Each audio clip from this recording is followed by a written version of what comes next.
Hello, welcome to No Rest for the Vivid podcast. My name is Claire Hill, self-belief and business coach and founder of the Vivid Business Club. And I've got an amazing guest with me today. But before I let her speak, because I'm just having my little monologue to start with, I just want you to think about this episode. There's going to be lots of nuggets. We've just had a wonderful conversation in the intro, but I want you to think of a friend that needs to hear this episode today. Get the link into their inbox, their text message, WhatsApp, screenshot it, whatever. Spread the love, spread the knowledge, because it helps me get this podcast to more people, helps me get the brilliant guests on, just like Chelsea here today, but also helps you because you're the person that's sharing this podcast. That means you're a fountain of all knowledge. That up levels your coolness and your authority in your friendship group. Just saying. Okay, there we go. That's a benefit all around. Welcome, Chelsea. Welcome to the podcast. So Thank you. nice to have you here. I'm excited to be here. Before we started recording, we were talking about the process of you coming onto the podcast and that you chased me for, or you prompted it. Chase sounds like a bit too energy, and it wasn't. So we're going to talk about that later, because I just love the fact, I love it when people are like, I'm good and I've got a great message, I want to be on your podcast. So just respect to you, Chelsea. Introduce yourself to everybody. Yeah, well, I am very, very excited to be here. And, I always, intros are this is such an underrated skill. I feel, being able to introduce yourself in the business space, and one that I will own. I will own many of the spaces where I am excellent. This is one where I'm like, she's got some room to grow, to be perfectly honest, in the intro space. Because it's tough, y'all, being multi-passionate and good at a lot of different things. And how do you intro yourself, right? But that is a huge part of one of my messy middles, is the resistance to like, what one thing do I own? So really at the core, I am professionally, I'm a business coach. The space where I really excel and help people is around storytelling and helping them write words about their offers in their content, on their websites, that connect with their ideal customers and ultimately sell. I am a writer and an artist at heart. That's like from my earliest days. I remember identifying as a writer. And so realistically, at the core, writer is what I am. And I have translated that into helping people who maybe feel like they're not good writers become incredible writers in service of their business, in service of getting their big ideas out there, in service of helping them make the money that they want to make to live life well. So that's the sort of professional side. Personally, I'm married to my best friend. He's a chef, so that's pretty cool. We have 3 animals, 2 cats and a corgi, and also a yoga teacher. Lots of other sort of things to add in personally, but that's my messy intro, because I've accepted they'll always be a little bit messy. I love that. You're like a storytelling genius then. A little bit. I will own that. Yeah. Yeah, own that. So tell me, what's the business love story? Where did it all begin? Oh, so it began actually on a yoga mat in a yoga studio, where my day job, I was working at a marketing agency. So by day, I was actually technically doing what I do now, but for giant corporations. And I had a lot less freedom, and there was a lot less heart. Like when you're selling, like Pilot pens, there's a lot less heart to it. You can get creative with the story, but there's a lot less heart. So I was working the job by day, and I'd gotten my yoga teacher training certification. And so I was teaching classes at night and on the weekends. And I, after a few months of that, noticed this massive discrepancy in the way I felt at the end of a work day at the agency and the way I felt after teaching a yoga class. I would get done working at the agency and feel like all I want to do is get home, open a bottle of wine, and just Netflix and just numb. I'm like, I have nothing left. I'm like, ugh. And like the job was fine. It wasn't particularly toxic. It was fine. It was fine. But it was so, ugh. It left me feeling so just drained. Yeah. then I'd have to go like, okay, I got to go teach yoga class. And I'm ornery about it. And I don't want to go teach the yoga and because I'm going to teach after work. Yeah. And then afterwards, I am like flying high. I'm so happy. And so in that, noticing that difference, I set out to figure out, okay, what can I do that will actually pay the bills? Because teaching yoga, I do love it. It doesn't pay the bills, at least not for me. I'm not like, unless you become an internationally famous yoga teacher, for the record, appreciate your yoga teachers. They are not getting paid very well for what they are bringing you. So I set out to figure out what I could do and talk about a messy middle. Those early years were so messy, trying to figure out what I could do. I got a health coaching certification, started a health coaching business, actually, grew that successfully over the first couple of years. And then had people, essentially, I responded to the market because people started asking me, well, can you help me grow my acupuncture business? Can you help me grow my yoga teaching business? Can you help me grow my yoga studio, etc.? And in that moment, the first the answer was, I have no idea. So we'll beta test it. I charged people very little in those early years because I'm like, I don't know if I know how to help you run your business. Like, I grew one. I don't know if I can help you. And so we tested things out, and I discovered that there are few things I love more than getting into the weed. Like, even just thinking about it really immediately lights me up. Getting into, I see it as a puzzle, really.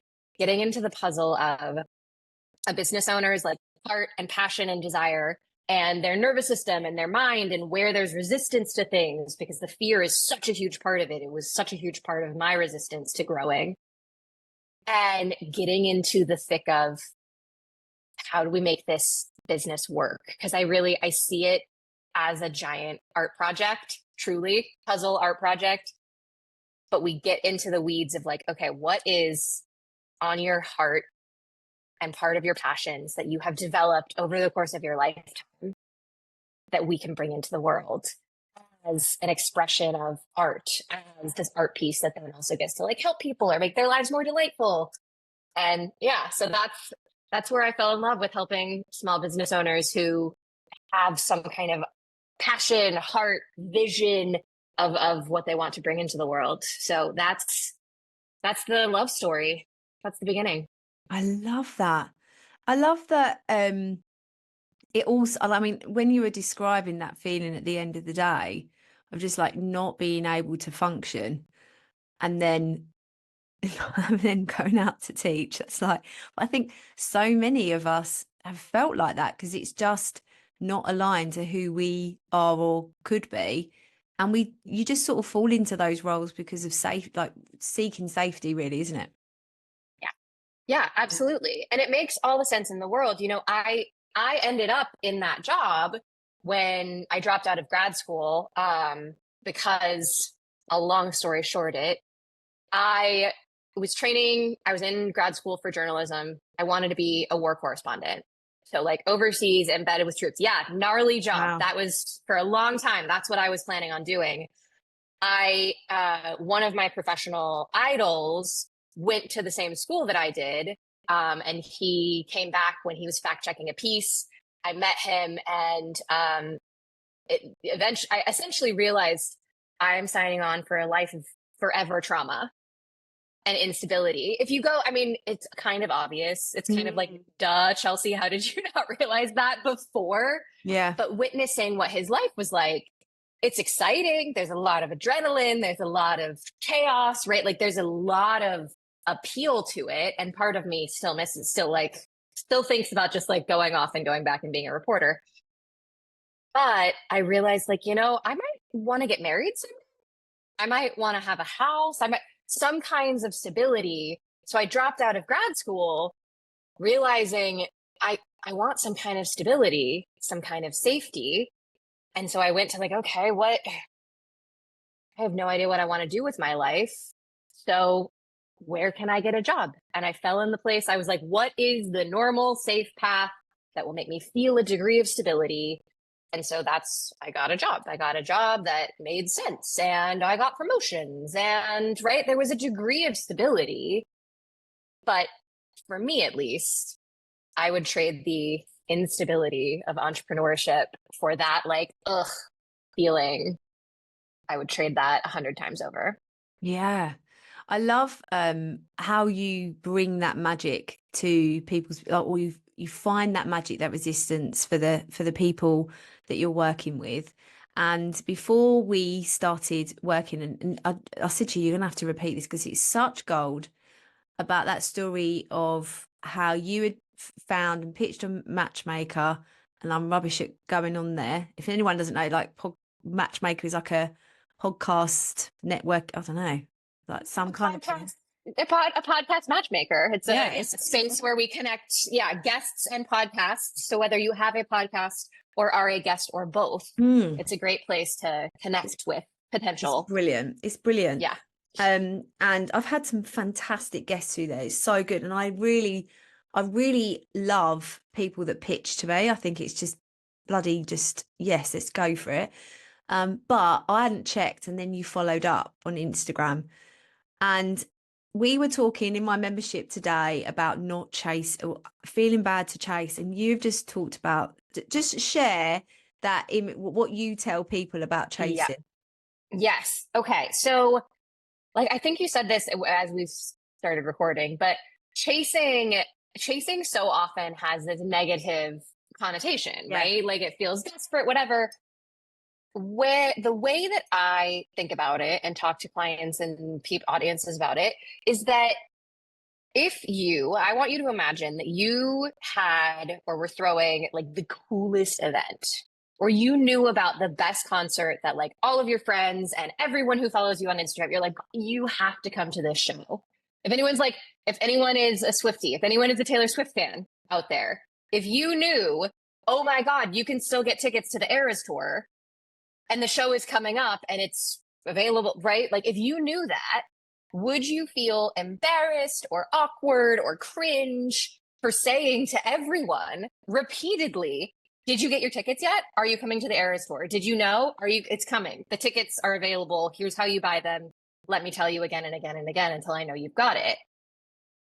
I suspect you would not feel cringe, or you'd at least feel a lot less cringe. Yeah. Because you would know the thing I'm inviting people to and reminding people of is incredible.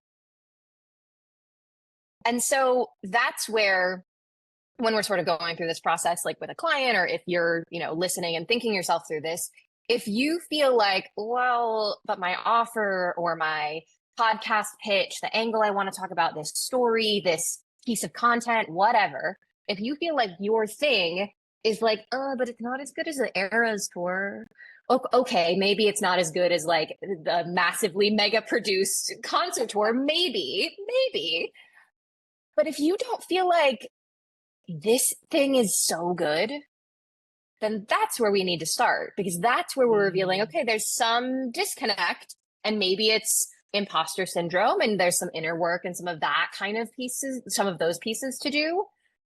But if you truly believe what I offer, what I have to share is incredibly valuable, then that does at least start to dissolve some of the ick or awkward or is it weird and I want to bother someone. Like, it starts to dissolve it, because you are genuinely coming from a place of service, of saying, hey, I recognize people are busy.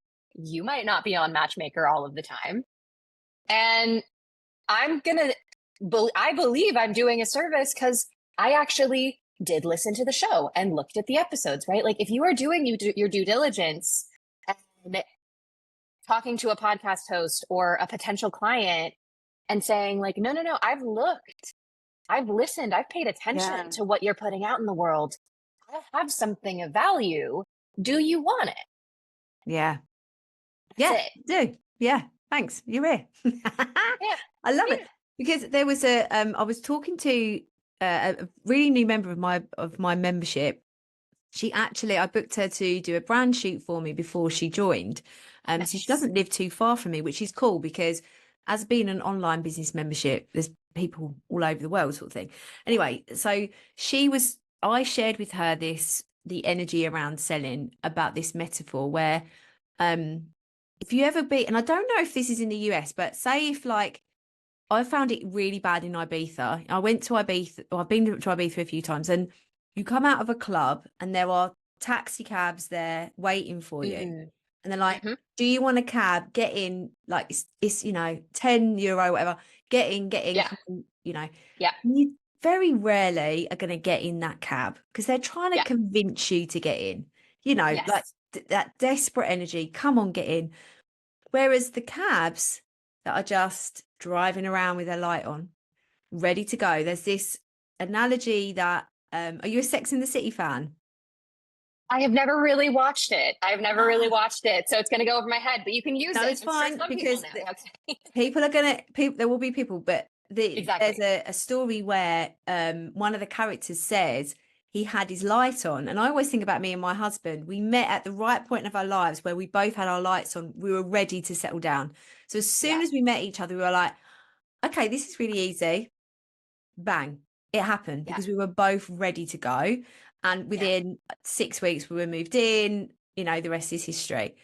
And this is how I want everybody to feel about their business, that your your dream client, your dream customer, when they find you, you don't have to convince them to hand over their money. They're ready to pay because they're ready for you.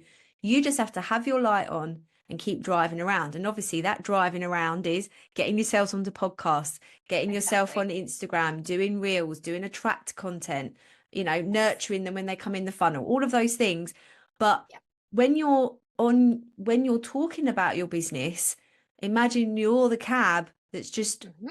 I don't have to convince anybody that I'm the answer they're looking for, because when they find Mm-hmm. me, they'll know immediately. Yes. Yes, exactly. And that degree of confidence, it brings me back so much. I have not dated in a long time. Mm. But it does bring me back so much to that energy of Yeah. dating. And I remember distinctly different experiences where sometimes I definitely was like the cab driver being like, get in the cab, please pay attention to me, like so desperate. Yep, me too. We all know that energy is not attractive. And I'm not saying that in a literal attraction, like in a literal magnetic way.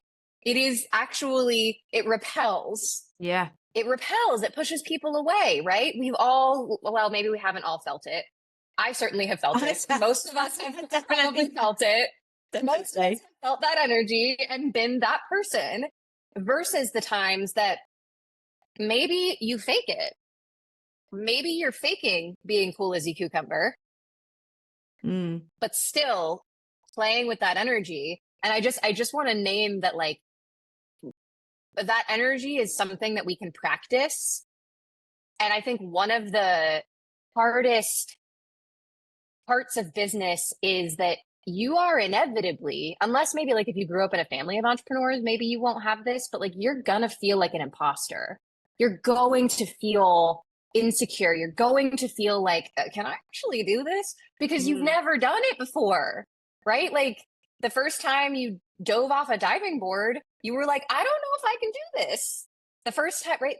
It's always a little nerve wracking. And so I just want to name that, like, if you're hearing this, be the cool cab driving around just with your light on, like relax, lean back energy. If you're hearing that and are internally feeling like, how the heck do I do that? That's not how I feel. Know that you can practice that energy, right? You can practice and really it's like, did you ever play make believe as a kid? I bet you did. And that's what it is. It's acting, it's playing make believe. Imagine how it would feel to be that cab driver who's just like, I'm good. I'm here with my light on. I'm focusing on the things that I can do to make it easy for you to see my light, to know what I have to offer, to figure out if it's for you. And I'm relaxed. Practice that. Yeah. And again, we were talking in this session in my membership about falling in love with what you do, like you were saying, but falling in love with the impact that you make in your business. even, and we've got some artists in there, and we've got jewelry makers as well as service providers, and saying that a piece of jewelry or a piece of art can change somebody's life because of how they see themselves now because they have it, or the confidence or the added sparkle of their personality that's now represented in that piece of jewelry or artwork. That just because it's not in service does not mean it doesn't have impact, but it's really nailing Absolutely. down and also allowing yourself time to think about that impact and saying, you need some flow time with this, babe. Like working on the impact you make for your dream client, who and dream customer, who that is, takes thinking time. And we discussed the worthiness associated with giving yourself that time to actually think and still seeing it as productive. Mm-hmm. Mm. Well, and that, I mean, what you're describing is the classic artist dynamic. This Yeah. is why, like, so often business is thought of as business is put in this more like left brain strategic category. Whereas that is not at all how I see it, because whether I don't care if you are an accountant, the most like sort of strategic numbered boxes, like there is still a degree of creativity and artistry in how do you deliver your accounting services? What is the customer experience for that, right? Or I have a client, I had a client I worked with a couple of years ago who makes like candles and home goods. So again, products that you might think like it's a candle, but it's a candle that you can put in your home that allows you to have a certain smell and have your home feel a certain way and tap into this aspirational version of yourself, the version who has a really cozy home or a very chic home or who, whatever the thing is. And artists let themselves have space to think and write and make messy drafts. Every artist makes messy drafts. And it's something that so often, especially newer business owners, I feel like I see so often too many folks forgetting the draft part of the process. The drafting and iterating part of the process is essential. And it is the messy middle is really what like that, but that's so much of the meat of how you get a business that really feels like you, that really has richness and depth and texture and can go from being a business to a brand, really a thing that can Yeah. stand on its own, you know? And I think that you have to go through that with yourself and your development and your mindset as well, don't you? Absolutely. Absolutely. We are all works in progress, right? I mean, like thinking about God, myself over, I've been working for myself for 8.5 years, I think. Yeah, 8.5 years or so. I'm thinking about just, all the different versions of me who showed up. There were seasons where, because I've had a personal brand for most of this time. So my name has been front and center. I've had a bunch of personal branding shoots. I've put photos of myself up, right? Like talked about parts of my life. And there have been so many different iterations of what do I share? What do I not share? How do I want to speak? Like there have been so many different iterations of who I've been, especially got a good chunk of my business. I was still in my 20s. Like I had no idea who I was. No clue. Not a clue with it at all. I feel like I have a bit of a handle on it now at 33. We're getting closer to a sort of centered version of self, but there's still so much in flux. I tell you, I'm 40 in a couple of months, and I'm like in a whole other. Like I tell you, the biggest thing, I'm going on holiday on Sunday. It's like the start of my birthday celebration, so I'm literally celebrating for 3 months. That's Like incredible. totally milking it. So we're going to Thailand, and I bought loads of new clothes. But I don't know if do you have Vinted in the US? Do you know what Vinted You gotta is? no. It's like a second-hand like marketplace, and basically you can get, because Oh, cool. We've fast got fashion and stuff. Poshmark. We've got Okay, yeah. similar things. Yeah. But the beautiful things that I find on there, brand new with tags on, never been Yeah. worn for like, anyway, I'm just saving the planet and filling up my wardrobe. So Yes. I've really invested in what I was going to wear. So I was packing at the weekend and I was like, oh, is this all going to look good? You know, like that, shit, I'm going to Sure. get to Thailand and think, why the bloody hell have I bought this? What have I done? Everything. And I've been daring as well, because like I am quite Yeah. daring with my clothes, but I was like, fuck it. So I just, all of this stuff that I've worn, I was looking at him, I was like, bloody hell, I look good. I feel really confident. Not perfect, Incredible. but I feel confident. And that, I said to my husband, I was like, I'm so excited now. I'm like another level.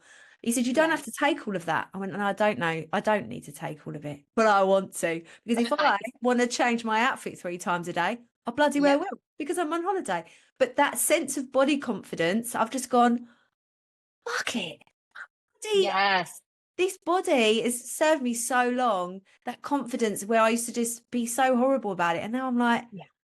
but also in my confidence as who I am doing this job, there's just been, like, I did an in-person event last week and I was like, Yeah. I'm really bloody good at this.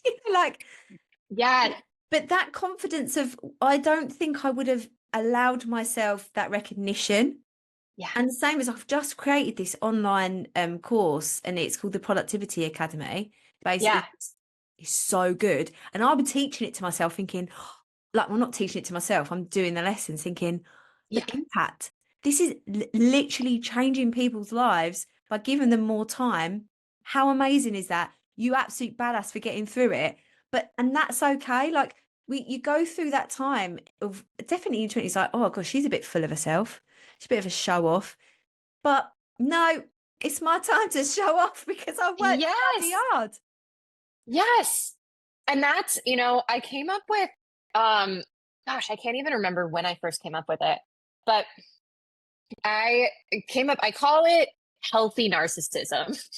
I came up with the term healthy narcissism, which is probably an oxymoron. And like from a clinical perspective, probably. So like, I'm not a doctor. I don't know. And like narcissism is objectively bad. And I'm like not encouraging narcissists. Okay.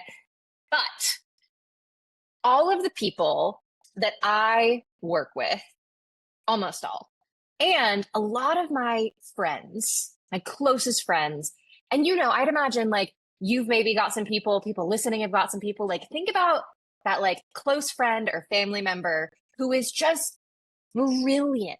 They're so good at whatever it is that they do. For me, it's my best friend who is such a talented like comedian and comedy writer. Wow. She's so good. I harassed her to move to LA for years, and she finally did, and is out there and is trying, but she's not going for it enough because there's not that degree of like, I'm hot shit. Of course, I'm going to put myself out there. Yeah. Of course, I'm going to keep going. And for better or worse, it's just the world we live in. The ones who can go out there and say, like, I am hot shit. And so, oh, you rejected me? Okay. I'm Yeah. going to keep going on to the next one and on to the next and on to the next because I know how good I am. Yeah. It's again going back to that, like, do you have something valuable to offer? If you know how good you are and or how good your thing, your jewelry, your candle, your coaching package, your acupuncture, whatever, your accounting services, if you know how good it is, then it gives you almost this, like, it feels like sort of like an energetic, like cocoon that you can like snuggle into of like, okay, some rejection hurts. It does. That is part of the human condition. We don't like it. I don't like it. Mm. But when you have that, like, okay, that hurt a little bit, and I've got this cocoon to be like, all right, I can still snuggle back into my little like confidence cocoon that says, okay, but I know that I'm still good. And that person saying no doesn't mean I'm not good. Mm-hmm. Doesn't mean, right? Like, and that is what keeps you going. I'm rereading, have you ever read or do you know of Stephen King's book about writing?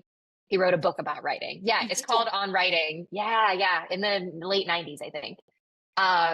It is fantastic. It is not scary if anyone's like avoid Oh, I'm Stephen going to King read it. because of the fear.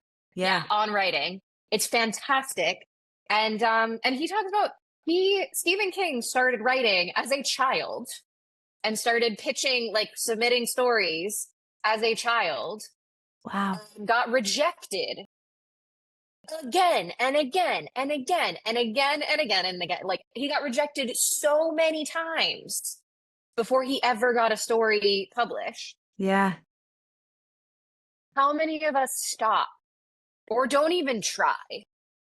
Like, and that's why I want everyone listening, like, if I could give anyone a gift, get a little healthy narcissism. Get a little obsessed with yourself. Be like a little obsessed with your content. Be like, I'm so funny. I love the reels I put out on Instagram. Go back and watch your stories. I am unashamed. When I record some of my stories, I will go back and watch them because I'm like, look at her. She's delightful. Yeah, yeah. Look Me at that too cute sometimes. little good. Because I'd also think, how can I repurpose that? Because that was actually Yes. that sentence really landed. I need to like stick that on TikTok. Some of the best, Yes. I mean, I'm not big on TikTok, but some of my best videos have just been a story that I've just downloaded and stuck on there. So many things just came up when you were saying all of that. Number one, I mean, with an agenda, some literally just wrote notes. Isn't it that Stephen King used to just write without a plot plan? Like he just would just go for it, and the story would just develop. Yes, and that's the way I'm working on a novel right now. Like, the way, so you'll really appreciate this. He talks about it in the book. The way that he describes writing story is that there are like just pieces of information in your brain that eventually one day kind of just like, oh, these two pieces make sense together, and they click, and there's enough of an idea of a story that just happens to you. And then you just start writing and go. And that is exactly what my experience of writing is as well. No plot plan. I love it. You just write. So by my birthday, I've started a book, and I'm just talking this today. Like I've got 30,000 words of it, and I'm going to stop and start again because it's just not right. Not it. It's not it. This is probably the 7th time I've done this, but this one, the next one so it's going to be, the first draft's going to be ready by my birthday. The other thing that I wanted to say is when we're being, a healthy narcissist and we're really looking at ourselves, that is actually the internal validation. Because when we're seeking and we're being the cab driver that's trying to convince people, that's when you are looking for the Instagram. That's we need good. an Instagram. That's good. With like again in my mastermind yesterday, we were talking about this. It's like, instead of trying to get more people in, how about we focus on who we've got, nurturing them, and not seeking more and more of those views on the reels and the likes and let's just connect with the people we've got, but also looking at your content and what has landed, what can I reuse. But going back to that internal validation, I think is so important, that you are just like, like you were saying, if you don't like it, it's fine. You're the one missing out. Like, that's fine. But there's this thing that I started and I haven't continued it. But now I'm like, right, I'm remembering it now, about the 50 no's challenge. Have you heard about this? I haven't, but I have a friend of mine from my early entrepreneurship days ran, I think, 100 rejection letters. She ran a program called 100 rejection letters or something like that. That's a similar concept. Yeah. So yeah, you're just pitching and asking people, because at the moment I'm unashamedly like, can I be on your podcast? I want to talk about what I've got. Can I do a masterclass? I've got these brilliant lessons. I used to be a teacher, like, they're banging. Let me come and do it for free. Get into my membership. You've got an audience, and just doing this like pitching, because you're right. I've got banging stuff and I'm really good as a podcast guest. Get me on. But chasing, like, how many people are going to say yes if I'm going after 50 no's? Exactly. And that's when you make the aim the no's and you gamify it, because that's the other thing.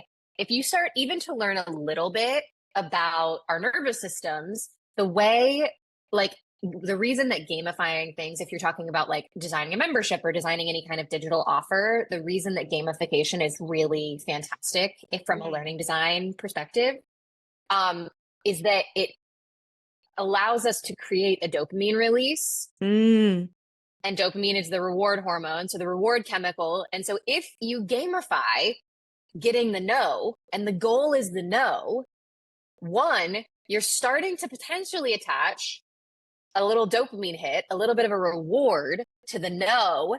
And if you make like a cute poster, that's what my friend who did this, she had like a poster that you could print. And so that like you could put stickers on it. And so there was like a really fun process of like, I got another no, and everybody celebrates the no. Yeah. You gamify it so that the no becomes actually kind of fun and rewarding and you're moving forward. Yeah. And you're also going to get, exactly like you said, in order to get 50 no's, you have to ask a lot of, like, you're going to get some yeses. Yeah. Yeah. Yeah. Yeah. Yeah. I love it. I think I've just at the event last week, I did this bingo for everybody, Oh, and they had to do all these different social media posts. One of them was fabulous. so I did all this cool merch, and one of them was for them to pose in with the bag like they were in a 90s catalogue. Oh my God, it was so funny, some of the pictures. The other one was to stand with their hands and like spell out vivid, which was brilliant, and then Beautiful. film themselves going down these film themselves walking down these stairs strutting to Creating Love by Beyonce. And honestly, it brought me so much joy, this bingo. Oh my God. I was like, okay, so I need to do this every month inside Yes. ship Yes. because it's hilarious. And then they just get to win like stuff that I've already got going. So it's just Brilliant. oh, I love it. When you were talking about like showing up and getting the nose, it made me remember about because doubt then is going to could get loud if Yeah. the healthy narcissism isn't, or the internal validation isn't set to the right volume yet. Yep. But again, I was talking today I've done a lot of meetings the last 2 days with clients, so just like all their stories are like fresh in my mind. Incredible. One of my clients who I worked with one-to-one for a long time, and she's moved into my mastermind. She's moving into a new phase, and she's going to do in-person stuff, in-person events, and she's feeling the fear and she's feeling the doubt. And I was like, this is really good, because for a while you were like, things are really good. I mean, she's a paid keynote speaker, but hasn't hosted her own in-person event. So I was like, okay, this is really, really cool. And she said, yeah, my doubt, in my world, we give our doubt a name. So like mine's called Clara, and she's got hers, and she was saying she's getting so loud. And I was like, listen, this is when she becomes your best friend, because all of the doubts that come up are the gaps that you can fill. Because if you say, oh, like, oh, I wasn't good enough to, you pitch, you get a no. Okay, why didn't that pitch land? And then you can learn, was that to the right audience? Did I even pitch it properly? Was I thorough enough? Could I look at my topics and tweak that? Like, and then you every single time, if you listen to your doubt and use it to reframe and build on, you're just going to get better and better anyway. Exactly. It's one of my core beliefs that I had to work on. This did not come supernaturally to me. I had to build it. Is that and it sounds so cheesy now when I say it, but it is like my armor. I feel like in the inevitable moments of doubt and challenges is that you either win or you learn. Yes, there's no Period. failure. Yes. Exactly. And when you actually because I felt like I was bullshitting myself for the first like few years of entrepreneurship when I had a failed launch or one person signed up. There was one launch I had where one person signed up and it was my grandmother. Oh, yeah, painful. Ouch, is she your dream ow. client? No, she's not my dream client. No. And I really had to think about, am I going to run the program? Am I not going to run it? Like, it was my health coaching days. Right. But like, imagine how brutal that was. Yeah. And so I felt like I was absolutely deluding myself when I was like, you win or you learn. My grandmother signed up and I'm going to fail and I'm never enough to, like crying to myself. But eventually, after enough deciding, I'm not going to give up, because that's one of the things, like I call it, I ask my clients, are you past the point of no return? Like when we're in the angst of like, no one signed up except your grandma. Okay. All right. You going to quit? When are you going to quit? Tell me, like, when is the threshold that you're going to quit? Are you going to give up? Because if you're going to give up, that's a very important conversation to have with yourself and with your coach or whoever you're in a met, like with anybody, with any key stakeholders. Decide, are you past the point of no return or not? Because either way is fine. Yeah.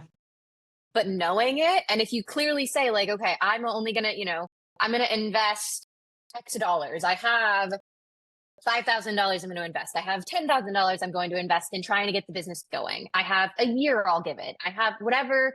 If you want to set some metrics on it, go for it. Great. That is really useful to have. Or you can get to the point and say, am I going to quit? Is there any circumstance under which I'm going to give up and walk away? For me, the answer was no, because I was so clearly not going to let all the people from my job that I quit who doubted me win. Yeah. I was not going to let them win. So I didn't know what was going to happen or how I was going to actually have a successful business.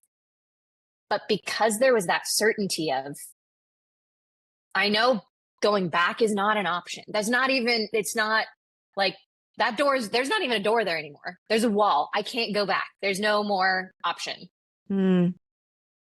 That paired with the sometimes delusional belief that I would either win or I would learn has eventually turned into this ability, like when I get rejected, because I do, when I get rejected, when a piece of content doesn't go well, when people unsubscribe, when clients say like, oh no, I don't want to resign after this round, whatever, right? I feel the feels. And sometimes there's like, there's a little sting, but most of the time it's like a little sting. And then I'm like, all right, cool. Is there a lesson in this? Is there a lesson? Is there something that I can grow from? Yes, no.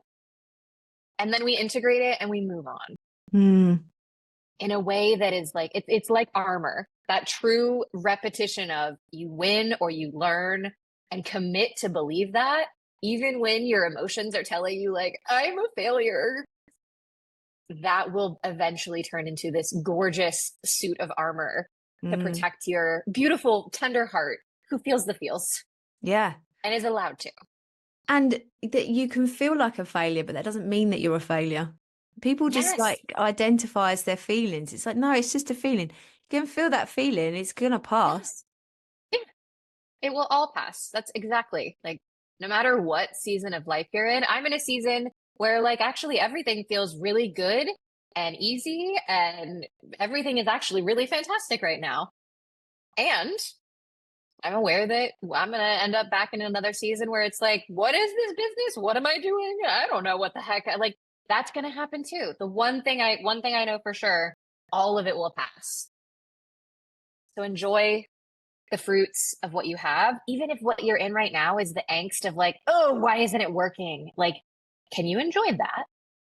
Can you enjoy the trying to figure it out and being scrappy and being in the angst of it? Like, if you can start to enjoy that season, you will have a lot more fun in business. Absolutely. And also, who says it's not working? Like what are you measuring it against? If you're measuring it against, Truly, like there was somebody you said again in my membership today, like in the chat, don't measure your chapter 2 by someone else's chapter 22. 100%. Like, yeah, true. You don't even know where they're at, or and you don't know people are looking at you thinking, I wish I was her. Truly. That has been one of the wildest experiences being in the online space for so long now. Because one, I've gotten the two things. One, getting to see behind the scenes of a lot of people who I once only saw the Instagram version. Yeah. And seeing the behind the scenes more and more. I'm just like, none of us know what we're doing, y'all. It's none of us feel confident all the time. It's all a lot messier behind the scenes than we let on. And like, none of us have it all figured out or all together, which is so comforting. And then two, realizing it's just so fascinating to see how our brains assume the best of everyone else and the worst of ourselves. Like when I see this all the time, and I notice my own brain doing it, and I see my clients do it too, that like when clients are watching a competitor or someone else they compare themselves to online, which we all know it's not ideal, we shouldn't do it, but we do it. And they see someone else launching, they assume it's working well. When we see someone else launching, whether or not they're talking about like, just sold out my next client, like we assume when someone else is launching, it's going well.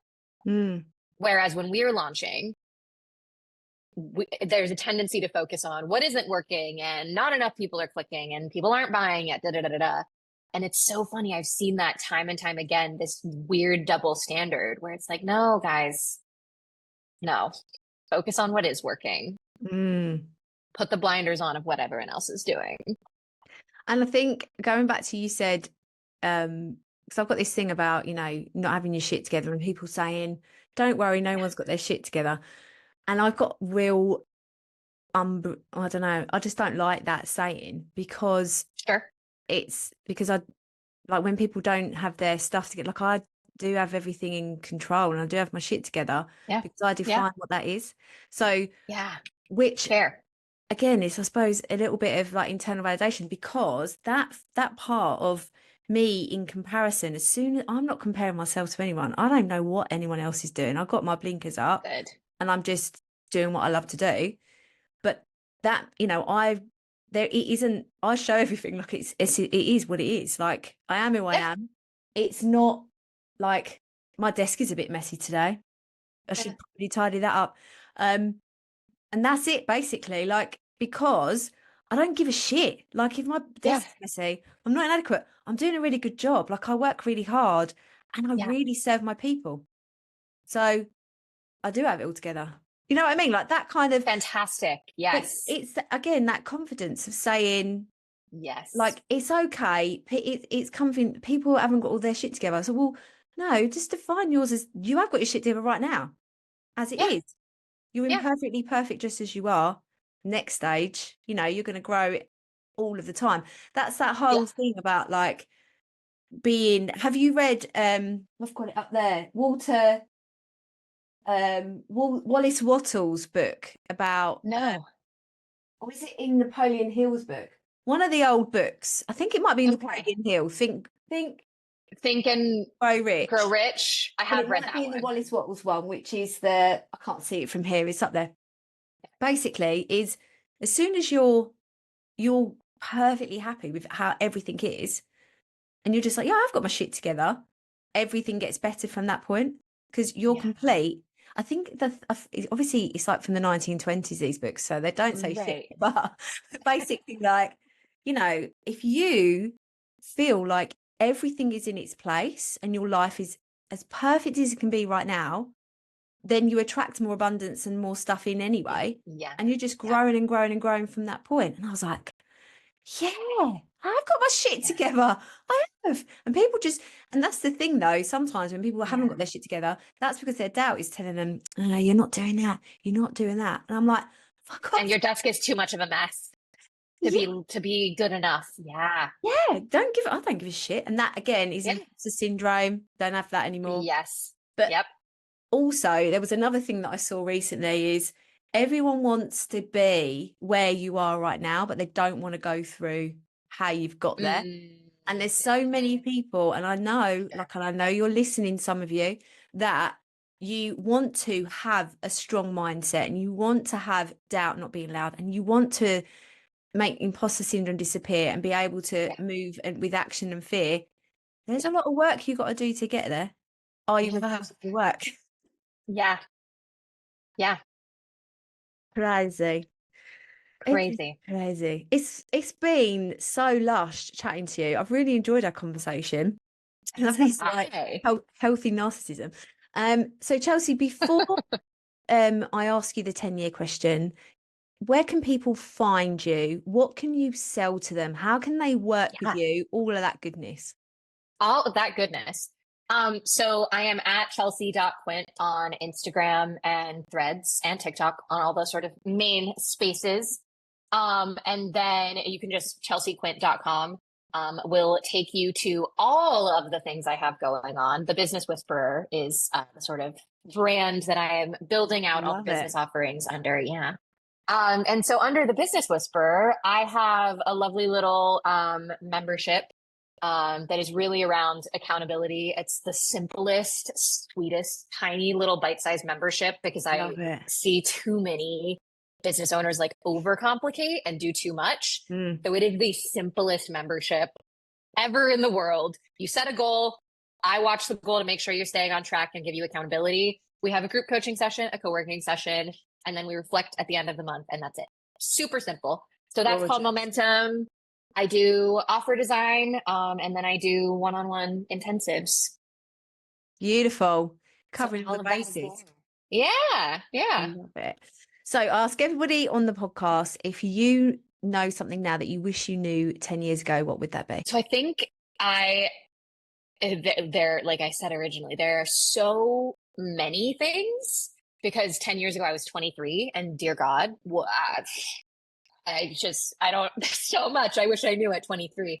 Um, I don't even think I was dating my husband yet. We knew each other, but I don't even think I was dating him yet. Maybe. Um, but I think the biggest thing really, it ties into a piece of advice actually that my dad gave me that I didn't fully understand and embody, that is to this day one of my favorite pieces of advice, which is that my dad told me that your 20s are about figuring out what you don't want. Hmm. Instead of, because I was very desperately trying to figure out, what is my job? What is my career? Where am I going in life? Who am I going to be? Like, I was really trying to solidify this identity. And I did the same thing in my business, was trying to figure out, what is the exact right Instagram bio? What is the exact right piece of copy? What's the exact right offer? A lot of perfectionist trappings, right? Hmm.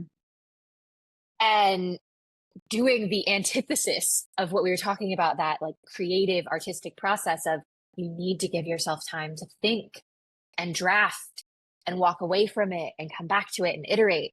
And so that, what I have realized, especially now where I really own, like, there are a lot of things that I am good at with business owners. There are a lot of things that I am very good at. And I'm very good at being a skilled generalist, very solid business coach in that arena. But where like true specific zone of genius is in storytelling. And had I known at 23 that every experience I had prior to, in the first 23 years of my life, and every experience that I was seeking out, every experience that happened sort of like by universal magic, whatever, every single thing was pointing me in the right direction and helping me to build my skill set and nudge me closer to like, this is the thing. Had I known that and been able to like surrender more to the process, I think I perhaps would have figured out the thing, quote unquote, sooner, and also had a lot more peace and fun in the process of figuring it out. Because that messy part of, you know, what do you call yourself? What's the right offer? What is your thing? And figuring that out can be so tough as a business Mm. owner, you know? But really, I wish I had known that figuring that out was a process and it was happening, often like passing me by without me noticing, as I was sitting there like furiously journaling, like, what is the answer to this? Let me sign up for another branding course and like take the answer. If you pay attention to, who have you always been at your core?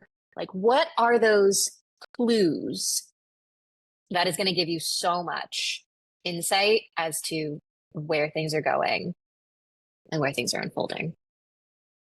Oh, you are good at storytelling. That was lush. I just got transported into a wonderful, like, yeah, that's gorgeous. I'm gonna have to trim that up for you, babe, so you can put it on your socials. That's lovely. Fantastic. I would love to. Yeah.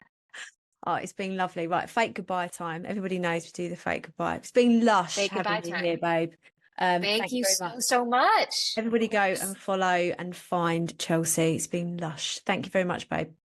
Thank you.